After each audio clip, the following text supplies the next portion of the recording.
Joining me now is RNC Communications Director Sean Spicer. Sean, it's great to have you with me, and I want to get straight into this report of the Oklahoma AG, Scott Pruitt, being picked for EPA Administrator. Can you confirm that?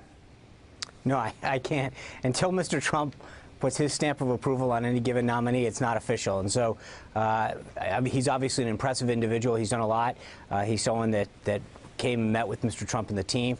But until he makes a final decision, nothing is final. All right, so what do you make? Bob Shrum was just on the air calling Pruitt a climate change denier. We know that Ivanka Trump wants to make climate change part of her platform, even meeting with Vice President Al Gore. How much of a conundrum is this going to be to have a climate change denier going up against the first daughter?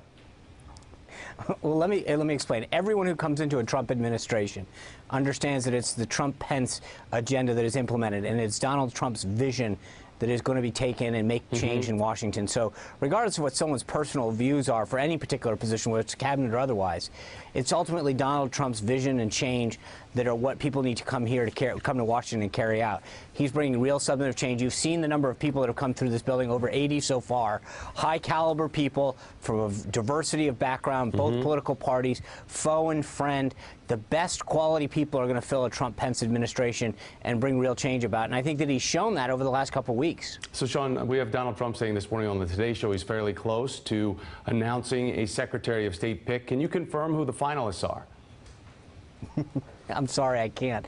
And I only say that not to dodge the question, Thomas, but I mean, ultimately, this is his decision. And if you've seen in the last couple of days, he's brought some additional folks in as he's found about their qualifications and wanted to hear their opinions. So, you know, I take his, you know, it's up to him. If he says it's next week, it's next week. But when he narrows down that person, it'll be up to him to decide when and where to tell everyone. Certainly there was a big response to the potential, and Mitt Romney still in the running, where in 2012 he was supported by the RNC when he said that Russia was the U.S.'s biggest geopolitical foe. So if Romney's chosen, Sean, do you think that Trump and Romney can see eye to eye on Russia, given Trump's praise for Putin during the campaign and after? Well, again, I think we've got to stop talking about individual, you know, cabinet secretaries or staff positions and what they want. Everyone who enters a Trump-Pence administration understands that it is Donald Trump's agenda and Donald Trump's vision that they're carrying out, regardless of where they may or may not sit on a particular issue. Mitt Romney understands that, and everyone who's come before him, either announced or unannounced, will understand that they're there and they're coming into a Trump-Pence administration to carry out Donald Trump's legislative agenda. So, you know, I understand your question, but I think people have to understand what it takes to come into this. And people who are meeting with them and the people who are accepting the positions are very clear that they're there to implement that agenda. But I think that's the biggest distinction, is about whether or not someone who takes over that post could go AWOL on a certain Trump-Pence policy. But one thing I do know that we can talk about, Sean, is that can I just hold on? I'm going to stop you. No one is going to go AWOL in a Donald Trump administration. If they do, I think they pretty much know where they're going to end up real quick. We've seen Donald Trump say you're fired. We've seen it many years on television. Well, Sean, we learned today, though, that Trump is going to tap retired Marine General John Kelly to lead the Department of Homeland Security. So we got 3 generals now in top cabinet posts. Do you think that President-elect Trump could be overcompensating for his lack of military service and foreign policy chops by surrounding himself with these types of folks with their backgrounds? Well, first, let me say that no announcements have been made on Homeland Security. There's been a lot of speculation in the press. I'm not going to go any further than that. But I will say that, again, it's not just the generals, but he's bringing in business leaders, people that have been successful in different branches of of government, whether it's governors or House or Senate members, people who've been involved in academia. So it's, you know, there's over 4,000 jobs that have to be filled, many at the senior level, and so far he's picked 3 people from the military, or 2 rather, and I know there's speculation on a 3rd, or potentially even more. He's met with a number of generals and admirals. So, you know, look, I think he's bringing in the best and brightest people to fill the particular slots and carry out that agenda that I talked about. But his qualification is, are you the best person for the job? Do you have a plan to get my agenda passed? And that's it, pretty plain and simple. All right, so we know we heard from the president-elect today. It was that exclusive interview with our Matt Lauer on the Today Show, Sean. Trump addressed his developing relationship with President Obama, which we all know in the past has been pretty acrimonious. So take a listen for yourself. Really like him. We have, I think I can say, at least for myself, I can't speak for him, but we have a really good chemistry together. We talk. He loves the country. He wants to do right by the country and for the country. And I will tell you, we obviously very much disagree on certain policies and certain things, but, you know, I really like him as a person. This is really a change in tone, Sean, as we get to this point for President-elect Trump. And certainly we know that these two men can disagree on policy, but we've got a piece today out in Politico that draws these parallels about Obama and Trump economic stimulus, saying this, that Trump cut a deal with Carrier to keep jobs from going to Mexico, much like Obama asked the CEO of Caterpillar to halt planned layoffs.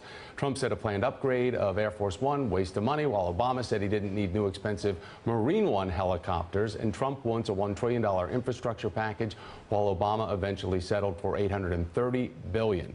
So do you think that Donald Trump is really following an example, a blueprint that was already laid out and was successful by President Obama?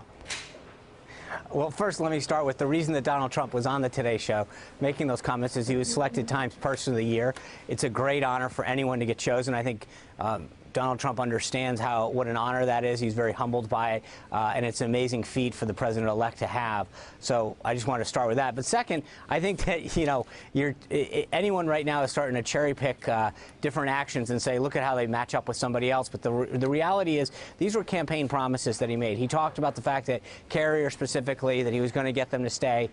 He fought hard. He picked up the phone before becoming even president and fought hard for those 1,000 jobs so that those people in Indiana have a blessed holiday season. So this is more about him following through on the promises that he's made on the campaign trail, and talked about making sure that the American people understand that he has got an America First agenda. It's American workers, Americans, American families, American businesses that are going to come first in a Trump-Pence administration. And he's basically shown that exactly what he said on the campaign trail was going to be how he was going to govern as president of the United States. And so when it comes, we just had a senior transition official confirm to NBC News that it is going to be Scott Pruitt to the EPA. So breaking news there, and Sean, it's a good thing I still have you on, because as I said before, Scott Pruitt would be described by folks as a climate change denier, rumored that Ivanka Trump wants to have climate change as her platform.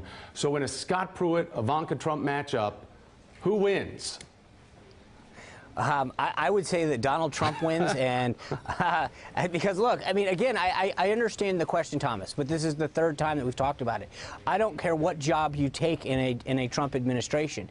Every single person, from the highest level down to the lowest level, understands that he has an agenda for change, and that you have to buy into that agenda, not yours, but his. And it's not even just the question of the agenda. He wants results. He wants real change. He's going to demand real change. And so regardless of what position you take in a Trump administration, you're going to be held accountable to implement the vision that he laid out on the campaign trail, so that the American people understand that we have a different government and that business as usual is over. Sean Spicer, always great to have you on, sir. Thank you very much. I appreciate you tap dancing with me as we get some of these facts and names out there to the public, and we expect much more, as Donald Trump has promised. So we'll have you back. Hey there, I'm Chris Hayes from MSNBC. Thanks for watching MSNBC on YouTube. If you want to keep up to date with the videos we're putting out, you can click subscribe just below me, or click over on this list to see lots of other great videos.